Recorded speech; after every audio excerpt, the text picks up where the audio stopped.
First is that everything in nature goes into decay, but within the decay also has the real hope of his resurrection. Thankfully, we're talking about the NBA now, and it may seem a little bit harsh, but whatever has been following the NBA, has been following the academic, has been following the medical profession, has been following everything. We look to the NBA because we believe that ultimately we ought to know the law. And if the foundation of society is the law, they must have the wherewithal to understand that implementing the law is in everybody's best interest. Most other business societies in the world, the real parliamentarian, those who put themselves up to go to the Senate and to the House of Assembly and all that, are supposed to be lawyers.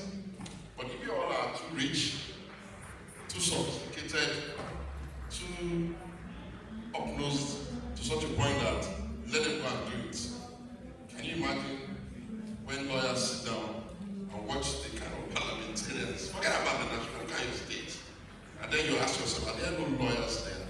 Can't people just join parties and try and get some lawyers to go in there so they can write the kind of laws, and we stop seeing the very offensive conversation of, oh, the constitution of Nigeria was raised by all Nigerians. Can we get 240 million people to write a constitution in the first instance? Okay, the rhetoric, we need to stop it.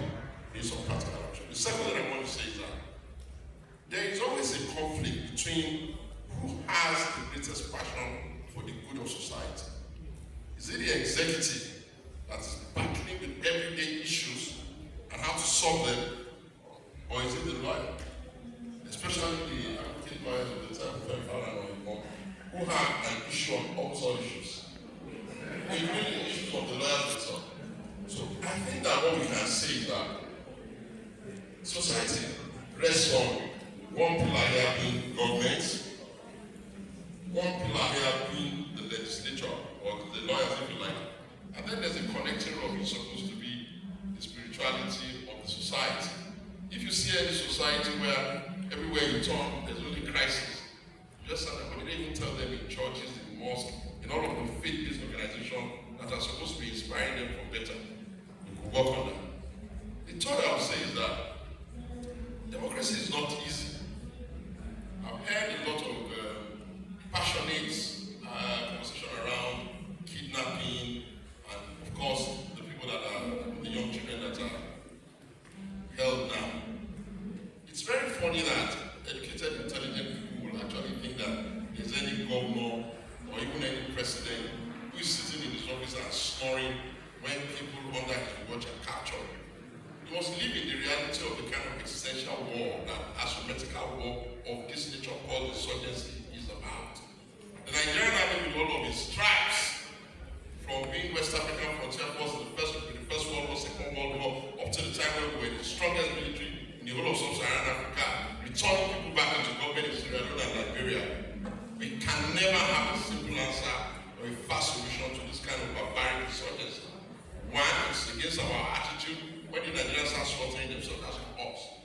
Two, we're told that we're dealing with all sorts of funny names from all sorts of places that it's not us. And suddenly we have accepted the classification of our own ethnic group, some of them maybe Fulani or whatever, and we agree that all of them are the ones. But we're not even being sensible enough to know that it's best to call it a crime. Lest we gaslight the whole race, and lest members of that race can start doing a pushback. Insurgency is not easy to defeat, and leaders are throwing everything at it. You can't go into the bush and go and just shell the whole place. They'll lose the kids. So it's disturbed. And you expect that the most educated members of society should also contribute a little bit of empathy. When you see so people jump up and down the street, the system that is dead even in China. Everybody is doing capitalism with their own characterization. China is making a lot of progress now by moving away from all this we no go green. China's fear ended a long time ago. Even in almighty Russia, everybody's thinking about, okay, how do we realign our society for advantage? And the world has become strictly unipolar on capitalism. So you need to change the status of how you're going to be engaged in society. Dirty your hands by getting into the grave. The fourth, if we are able to get the courts, because, when you want to talk about the lawyer, ultimately, we can go to court. And we all agree that the court is the last Christian. Can you imagine how it feels when we tolerate everything with the lawyers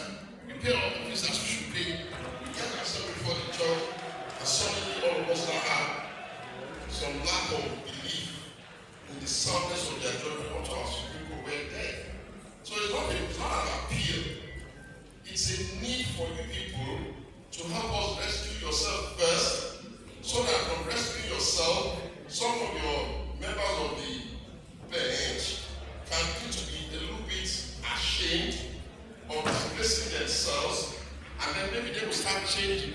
Who's going to regulate a judge really? Is there not another judge?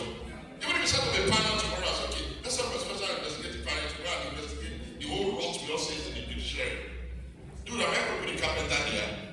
It's not going to be former judges, former this, former that, or some of the people that are administrators. You have a lot of work to do. And then finally, thank you for inviting me. You know why?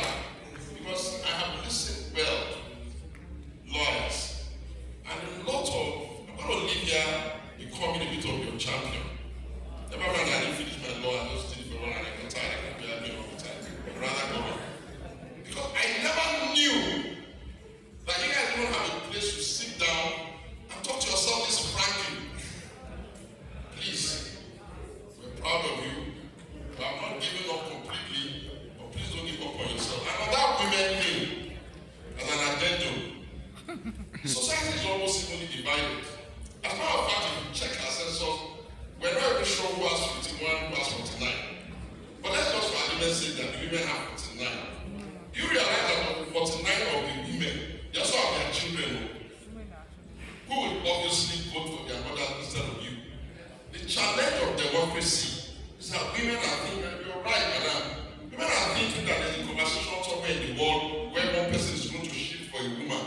Even if you wrote it into the law, that for every 3 representatives, bring one. You know the next one is going to deal with? I'm the practical politician here. The next thing is going to be, not from my own zone, I'm going to take a woman, no matter from the other zone.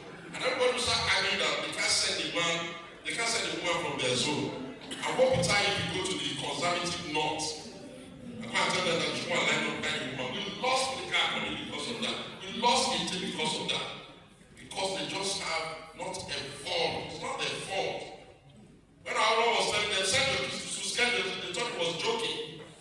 The kids they didn't send to school are looking at the problem as well, even them and us. Therefore, we will have to continually dialogue, not with the tone of voice of arrogance. You can speak to power. You needn't be unduly insulted to power. If you really want to be the president, and like that person, Ikeja, put up a candidate and vote for him, and let's see how you win the elections. But the guy that has to get his hand on everyday work is still working for all of us. Thank you very much for having me here. Please briefly, in 2 minutes, we are out of time, sir.